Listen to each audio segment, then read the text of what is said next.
All right, 53. Down to 53 for now. It is the Locker Room, number one source for Texans digital content. Let's break down the decisions that were made today involving the 53, some rumors, and some other things that have happened that impact what's going to happen once the season starts. And this is the final show of training camp. The season starts manana. Be sure to subscribe, right along. We got you covered here, breaking down everything that went down. We started the day with some news from Adam Schefter. He said that the Texans could have thrown around the possibility of trading Cam Robinson.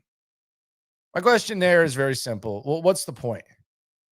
What exactly do you gain from trading a quality left tackle who you've already paid the majority of his contract of, when you have a rookie left tackle that you like a lot? What's the point?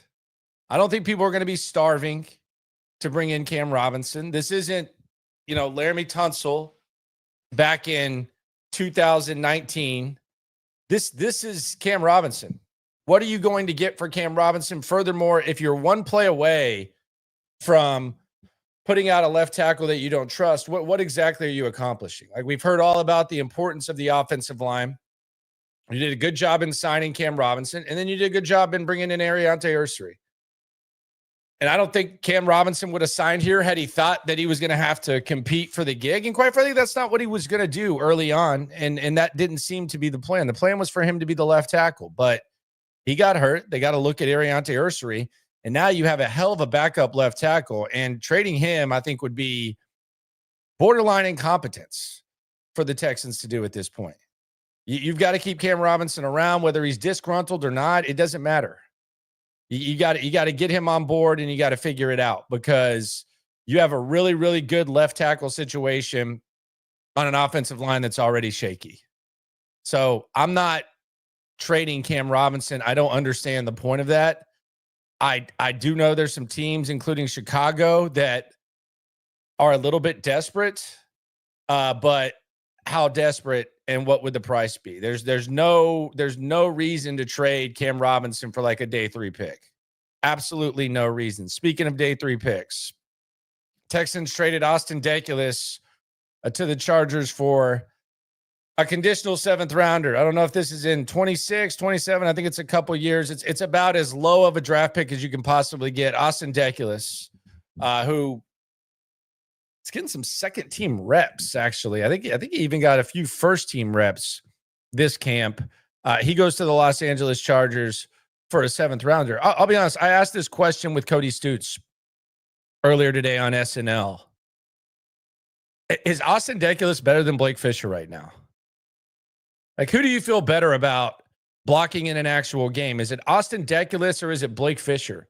I think you can make an actual case that you feel better about Deculus than Blake Fisher. And that's not to say you feel great about Austin Deculus, but that just kind of speaks to where you are when it comes to Blake Fisher and what he's looked like. So we had a trade rumor, and then we had an actual trade.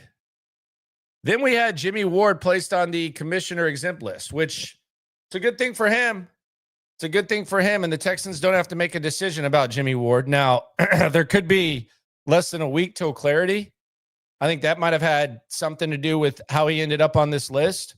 I think in 5 days, the 31st. It's either the 31st or the 1st. It's either September 30. It's either September 1st or August 31st. He has a court date with a jury.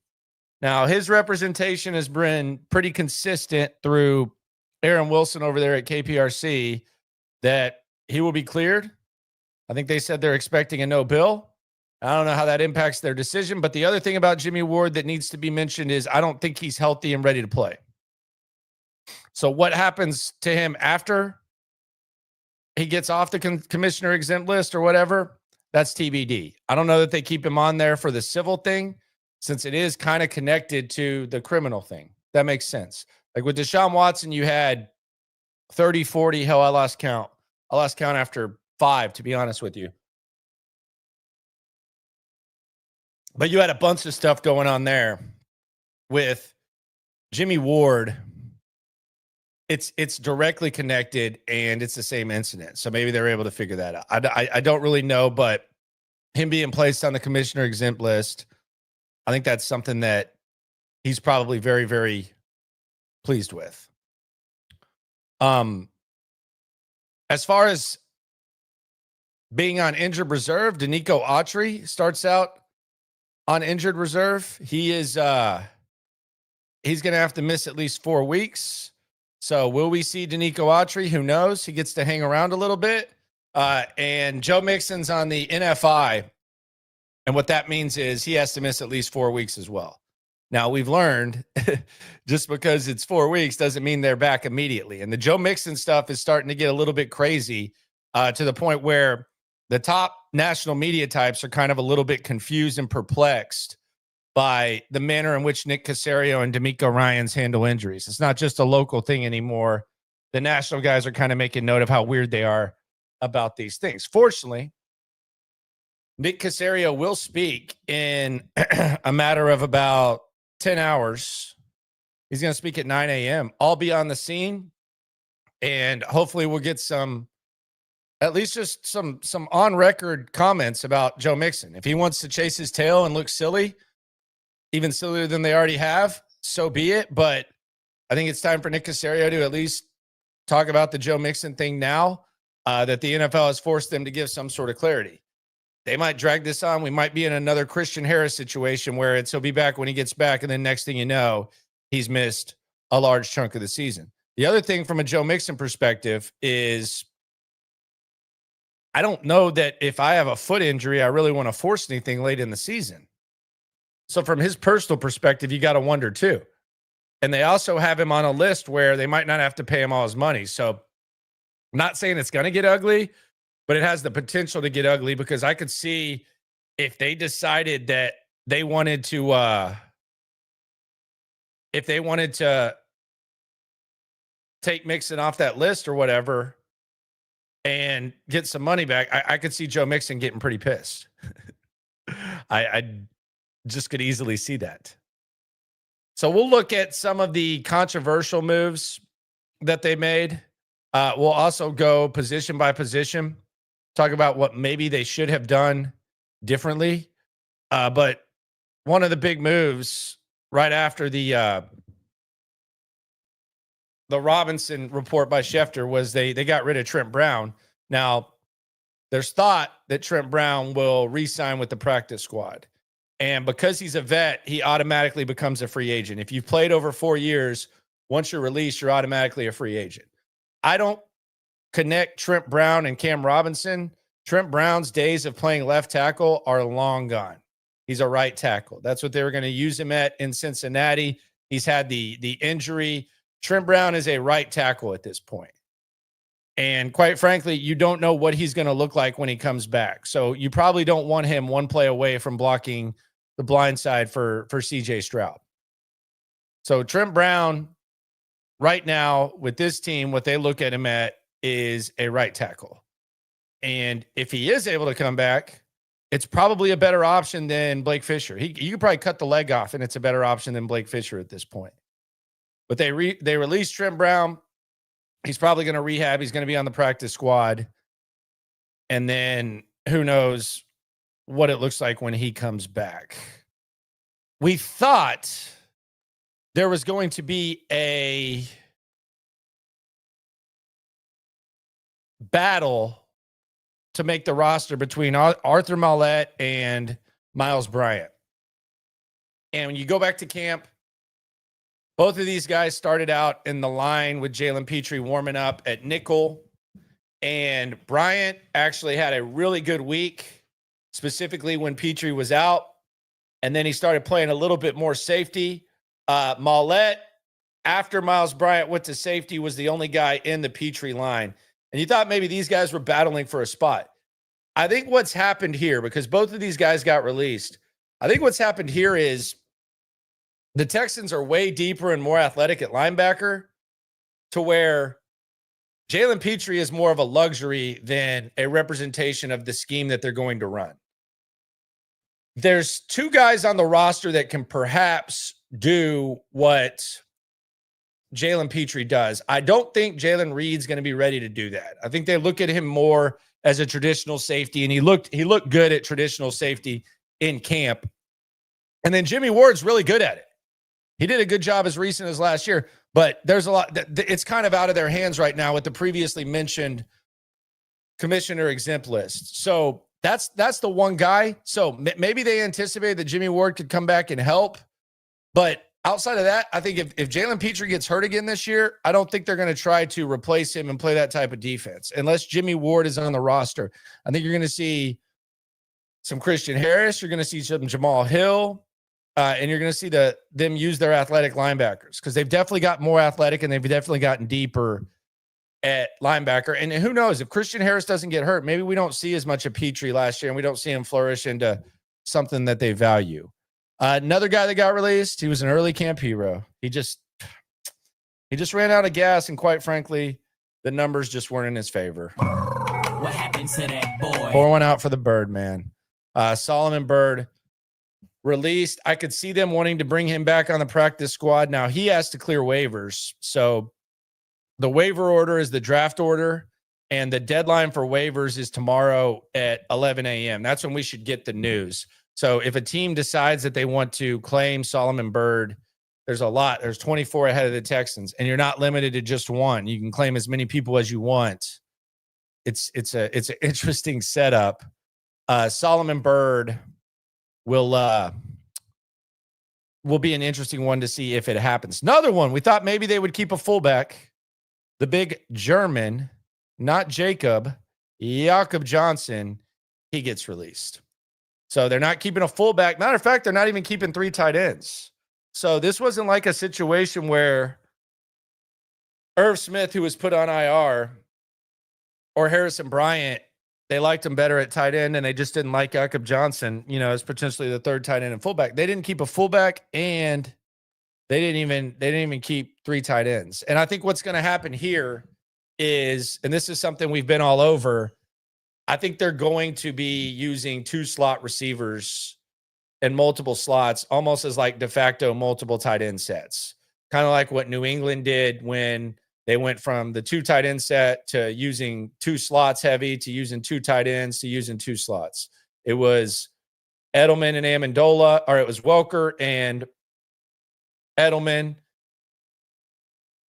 They had the Gronk Hernandez before that. And then they went to Marty B and Gronk. And then they went to Amendola and Edelman. So the 2 tight ends, Aaron Hernandez and Gronk. Then the multiple slots, which we've documented pretty well with Edelman and Amendola. Then back to the 2 tight ends with Martellus Bennett and Gronk. And then to the 2 slot guys with Amendola and Edelman. So it's kind of personnel, which is good, because one of the big things that the Texans have talked about with Nick Caley, good old Nick, is they've talked about how they don't want to fit a square peg into a round hole. And when you're adjusting based on personnel, I think that's what that is. So I could still see Jacob Johnson back on the practice squad. We got to look out for Josh McDaniels in New England. The nerds out there are starting to kind of talk about that. I saw Alex Barth up there at the Sports Hub talking about it. But Jacob Johnson is someone that they do like. They just didn't like him enough to keep a fullback, and they probably didn't like the way he played tight end enough to try to make that happen. And they figured that there's probably a decent amount of guys that are that same caliber of players that'll be available either through free agency or through waivers. So that's where they went that. We had a couple low-tier offensive linemen released, Jalen Thomas and Ladarius Henderson. No surprise there. We knew that. Neither one of those guys was going to make the team. And then, my God, I didn't know if they could quit him. But they finally decided to shop at TJ Maxx instead of Ross. D'Angelo Ross, pour one out for him. My goodness, I think he just got burned since this stream started. Does he end up back on the practice squad? I think he is slowly creeping up the list of least favorite Texans players among the fan base. They're tired of seeing him get cooked. Mr. Perfect passer rating against the Packers and a good special teams guy. Doesn't seem like people are big on D'Angelo Ross, but he got cut Damon Arnett as well. I don't know if they think Damon Arnett would be a guy that would be practice squad worthy. I know they worked out Hallman and they worked out Jared Wayne. You would think that both of those guys would end up on the practice squad. But Damon Arnett, we knew he wasn't going to make the team. He's not on the squad. So let's look at the roster, and we will start with the strength of the team, the bread and butter, the superpower, the defense. And we know D'Amico's a defensive-minded coach. We know that. We look at what he did on the D-line and with the DBs. No surprise on the D-line. Fatukasi probably had to earn it a little bit on the back end, but no surprise based on what we saw. Dylan Horton, little nicked up, but man, that dude can run his ass off. He's a good reserve player. No surprise there. And then Mario Edwards and Tim Settle. They probably need to eventually get younger at D tackle, but that D line is stout and it's very deep, and they're rolling deep. They're rolling 10 deep at the D line, and they're not messing around either. You got the best edge duo. You got some guys that you can rotate in and out hockey style. D line's not effing around. That you talk about Joe Mixon and you start looking at running backs and say, well, can this guy do this? Can this guy do that? No, the D line F's up the other quarterback. They make it to where you don't have to rely too much on that. So defensive line is very, very, very in good shape. DBs. You got 4 safeties. Kalen Bullock, CJ Gardner-Johnson, Jalen Petrie, MJ Stewart are your safeties. Now, maybe you end up getting Jalen Reed back, and then you have to make a decision. I don't know what that decision would look like. But that's where you're at there, and you could almost consider Petrie a linebacker. No surprise, really, with the corners. We kind of made note of this. If you follow around here, follow along. We were talking about the corners for a while, and it was kind of clear that the Smiths were the second-team guys. Like, if you actually are paying attention, then none of these corners really surprise you if you're observing practice. So we had no surprise at corner at all. Nothing really, like no controversy, really no competition. And on the D line, it was really just a matter of if they wanted to keep all these guys. Like if they would have cut any of these D linemen, I think we would have put it at the top of a surprise cut. So no surprise on the defense and the DB, and that's the strength of your team. So that makes sense. Linebackers. Jamal Hill. We did not know if Jamal Hill was going to make the team, and I got to apologize to the Jamal Hill Mafia. I know y'all are out there. A man's made the team for 2 straight years. He's got some speed. They ended up getting rid of the guy from the Chargers. I don't even remember his name anymore. Help me out with the Chargers special teams guy. Name. We talked about him earlier. The guy that gave the 2 years, $6 million contract to. What's the guy's name? He was very underwhelming. Nick Neiman. Yeah, they got rid of Nick Neiman out of Iowa. He gone. And Jamal Hill just said, hey, I'm still here. And then Jake Mbop Hansen, he ended up doing his thing. Yeah, number 32 is what I called Neiman. Never really impressive. You kind of assumed that he was really good at special teams once they brought him in, but then you saw and you were like, okay, he's not as good as British Brooks at special teams, who we'll talk about in a sec. He's not as good as Jamal Hill. He's not as good as EJ Speed, and he's not as good as Mbop Hansen. So you immediately kind of wondered, okay, who evaluated this guy? Is it the same guy who evaluated we got to let John Weeks go? Is Frank Ross screwing things up? Is Nick Caserio screwing things up on special teams? Because that Nick Neiman thing was a waste of time. Unless you want to say iron sharpened iron. But that was a waste of time. Jamal Hill, though, little bit of a surprise. Hansen was a surprise when they signed Neiman, like you thought maybe this was going to push Hansen out. But as soon as you saw Hansen and Neiman playing at the same time, it was clear that Hansen's a better player. So I don't know what they were thinking with Neiman, but he's gone. Bye-bye. He gone. Then we go to the offense. The offense is a few surprises. And you can see the thumbnail. I'm kind of having some fun with it. But D'Amico Ryans was there when Brock Purdy was the last pick in the draft and ended up playing his way into being a solid NFL QB. And Nick Caserio was there from the beginning for the Tom Brady thing. I don't know that Graham Mertz was never not going to be on the team. It's actually kind of fascinating that Graham Mertz made the 53.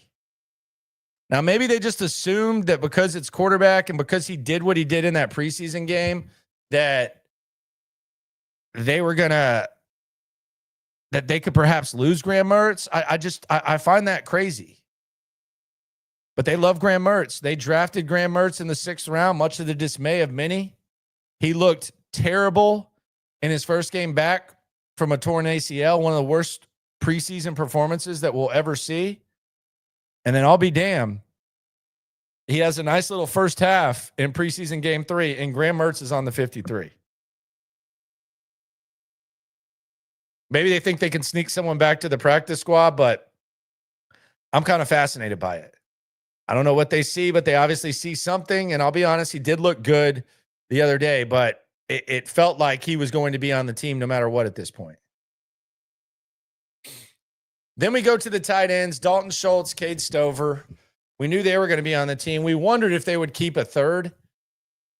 I would think on the market, there's going to be someone that they think is as good as Harrison Bryant and Irv Smith. I mean, he gets hurt all the time, and he's gone on IR. So they're keeping 2 tight ends. The running backs, we knew 4. We knew Chubb, Marks, Pierce were good, Agumbawale, British Brooks, man. And I wonder if when we see them practice next, if we don't see British Brooks doing fullback and tight end things again, like we did last year. Because last time he made the team, which was a year ago, and props to him. Surprise people and made the team last year. Tore his ACL, came back and surprised people and made the team this year. In large part because of the way he plays special teams. But I wonder if now they look at him and say, okay, he can be a backup tight end. He could be a backup fullback, and he's one of our core special teams players. So British Brooks, surprise. But should we be surprised if it's the second time? Props to him. O-line, no surprise. D'Amico said they were going to keep 9. We pretty much listed the 9 throughout. We knew who the 9 were going to be. Jared Patterson's your backup center, maybe an emergency guard. Blake Fisher's your, backup right tackle. That's nasty. Jake Andrews is your starting center. Ed Ingram's your starting right guard. That might be a little bit tough. Juice Scruggs is kind of the utility guy. Play anywhere. He's played right guard. He's played left guard. Hasn't played center in camp, but he's got experience. So he could be your emergency center. Titus Howard's your right tackle. Can also play guard. We know that. Cam Robinson, your backup left tackle right now, we think. And then Laken Tomlinson is your starting left guard. And Ariante Ursary appears to be your starting left tackle. So we knew D'Amico actually gave us the numbers early in camp. We knew what the O-line was going to be and what that's going to look like. Next, wide receivers. We wondered if it was going to be 6 or if it was going to be 7. It's 7. Nico, we already knew. Christian Kirk. Captain Kirk has arrived. I repeat, Captain Kirk has arrived. Yes, he has. Braxton Berrios, he's your return guy. We talked about slots. Maybe like the way that they're going to play offense. Braxton Berrios, I don't want to call him like another tight end, but they kind of use slot guys a little bit more. They have 4 guys that can play in there at a high level, and then other guys who can do it as well. Then you have one of the guys who had one of the best camps, Xavier Hutchinson. Then the Iowa State rookie duo in Higgins and Knoll. And Justin Watson gets on the team. We initially thought he was a lock because of how D'Amico spoke on him, and we hadn't really seen Xavier Hutchinson do what he did. But Justin Watson ends up on the squad, and Justin Watson is a special teams guy too. So those are your numbers game right there. Waivers tomorrow. Don't get too used to that. A lot of these guys that we're talking about, hey, what a surprise that he made the team. They could end up getting released tomorrow, because once you sign someone off waivers to the 53, you got to get rid of someone. So don't get too used to these guys. I would say the guys that are perhaps on the bubble, maybe Hill, maybe British Brooks. I think Mertz, but I don't know if Nick Caserio can quit him. I mean, I think Nick Caserio's got a little obsession with old Graham Mertz. So that's where we're at with the 53. It was a hell of a day.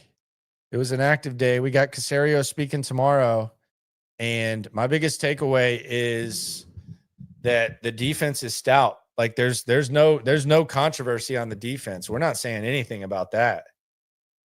We knew that the defense was going to be the straw that stirred the drink for this ball club this season, and the defense is stout. Like, especially when you put it in front of you, it's like, okay, this is a very deep defense, and I actually think the corner situation's okay. I mean, you don't have a ton of depth, and you do have a rookie, and then you have a guy at special teams, but the pressure that they're going to get up front, this defense is stout. That's going to be the whole key to stuff. And then the offense, there's some intrigue. There's some uncertainty. There's probably a limited ceiling due to the offensive line. I don't think this offensive line is going to be elite. Be interesting to see how Nick Caley tries to play. If he really does practice the not fitting a square peg into a round hole theory, that's going to be another theory. But you're set up right now to where your defense is going to keep you in games. So pretty good day, pretty entertaining day. The Joe Mixon thing kind of still looming over. We'll hear from Caserio tomorrow. We'll hear from D'Amico tomorrow. And then it's on to the season. It's been a really fun training camp. Appreciate everyone for riding along during. We got some big things planned during this season. Me and Cody, we're going to have special collab to add to what we already do. We have our personal channels as part of Houston Football, the night show here, where every once in a while we might be on that high-grade marijuana called Kush on the streets. SNL 4:00 top stream on YouTube every day at 4, and then we got another something cooking up, and it's gonna be a nice collab. Trust me, y'all will like this. Y'all will like this collab, and it will be fresh, and it will give you something that you're really gonna like and you're really gonna enjoy. I can promise you that. So be on the lookout for that. Appreciate y'all for rolling through. Got to get up early and go to this Caserio thing. It was an early morning today. Had to go to the doctor with wifey. Watch the I say baby, she's 2 now. Feels like she's like an adult. She's already got the attitude and stuff. And then we did the 90-minute live stream. Texans took 2 hours to put out the roster. They're just weird like that. Don't know. They kind of do Patriot things. But we got you covered. Promise you. It's going to be a fun season. So peace out. Another training camp in the books. Appreciate y'all for rolling through. Be sure to subscribe. Be sure to like. If you're in here, be sure to ride along. Be sure to always remember when it comes to this Texans stuff, whether Graham Mertz is on the roster or not, my God, they can't quit him. We're all in it together. Appreciate y'all for rolling through. Yeah. Yeah. It's the Locker Room on YouTube. You know what it is. Let's get it. Hey. Locker Room. Yeah, we in the locker room. Texas talk. Yeah, you know what we about to do. Localize. Every angle's what we really do.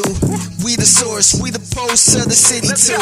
Landlocked. Got the game in the headlock. Localize every time. Can't stop, won't stop. Yeah, we top 2 and we not too. Plugged in daily digital on YouTube. We got taste for days. Opinions to give. We got takeaways. If it's up, then it's up. We number 1. You don't need to try your luck. Locker room, yeah, we in the locker room. Texas talk, yeah, you know what we about to do. Localize, every angle's what we really do. We the source, we the pulse of the city too.